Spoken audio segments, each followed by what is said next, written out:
takazivai zvakare vana vaMwari, tinokutendai nekuva nesu pachirongwa chino. Nhasi zvakare tiri kuda kutsanangura tichiresponda kune umwe mubvunzo wakabvunzwa neimwe shamwari yedu pachirongwa chino, Konai Pastor.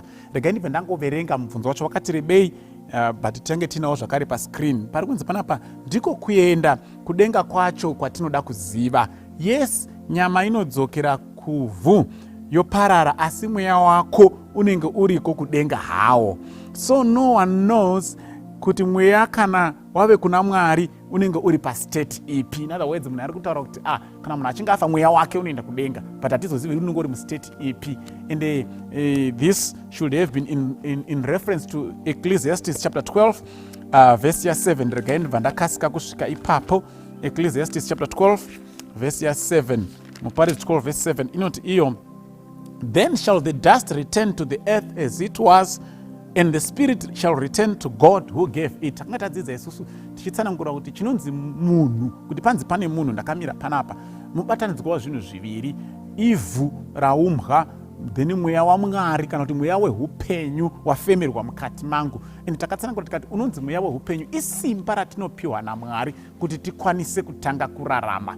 And simba iroro takaprova kuti harina maziso, harizivi, haritauri, uye zvakare harisi oxygen. Pane wakazonditi saka ndo oxygen, aiwa haisi oxygen. Simba raMwari rinopa upenyu, haisi oxygen. But tingatoti isimba rinoita kuti mutumbi uyu ugone kudhonza oxygen. Iroro simba rikabviswa, nyange mukandisira oxygen tank ndinofa zvakadaro kana simba iroro risipo. Ndo zvinoprova kuti harisi oxygen. In case kuna vamwe vanozofunga kuti i-oxygen isimba ratinongopiwa naMwari.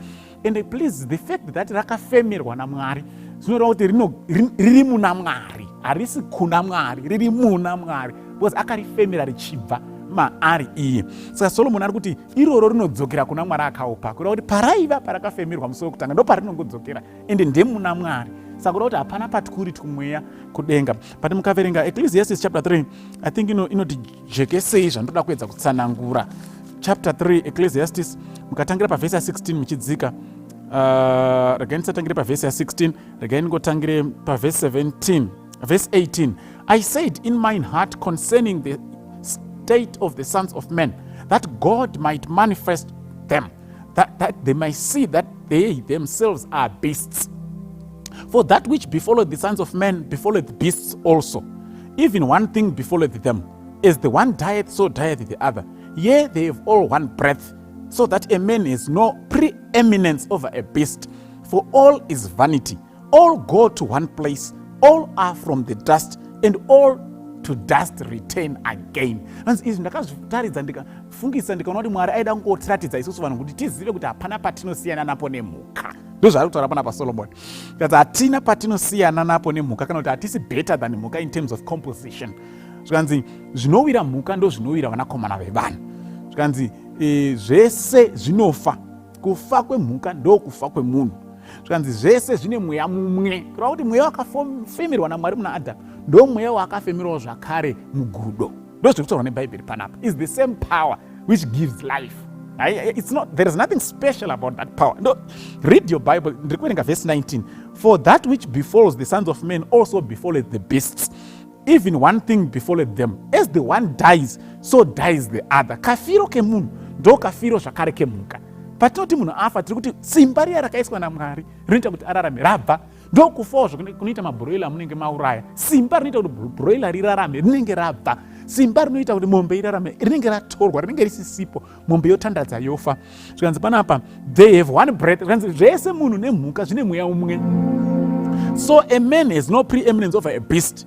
All go to one place. Tese tinodzokera kunzvimbo imwe. All are dust. Munhu nemhuka takasikwa nevhu. Zvikanzi all return to dust. Saka dai tikazvinzwisisa vanhu vaMwari kuti hakuna kunonzi mweya wako senge zvataurwa nemunyori panapa kuti hapana anozoziva kuti mweya wako unenge uri mustate ipi. No.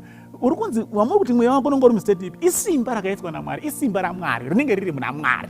Zviri pachena tinozviziva, zvinongodzokera zvazvaiva pakutanga pasina munhu. Ndo pazvinodzokera zvichiva.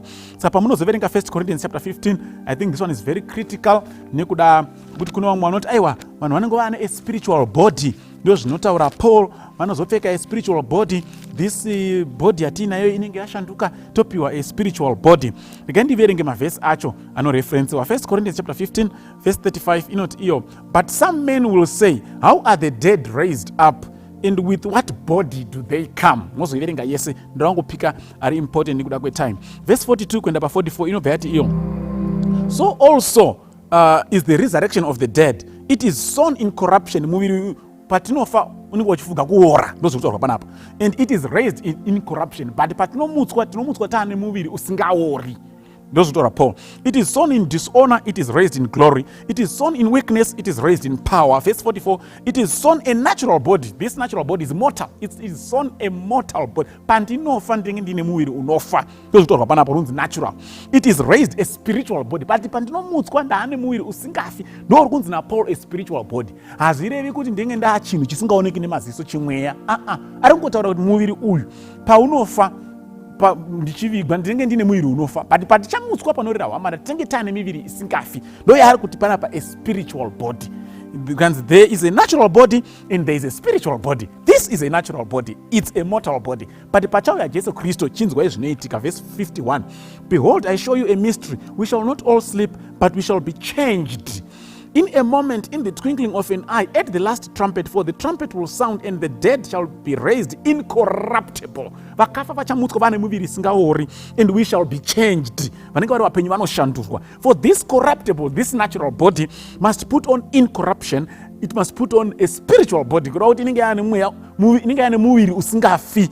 And this mortal body must put on immortality. Exactly what I'm saying. So when the corruptible will have put on incorruption, and this mortal will have put on immortality, then shall be brought to pass the saying which is written, death is swallowed up in victory. Sando zviri kungotaurwa naPaul panapa, haasi kutaura zvinhu zviri very complicated. Ari kungoti zivai kuti pachauya Jesu Kristo miviri yedu inofa ichashandurwa kupfeka isingafi. Ndo yaari kushandisa terminology kuti natural and spiritual.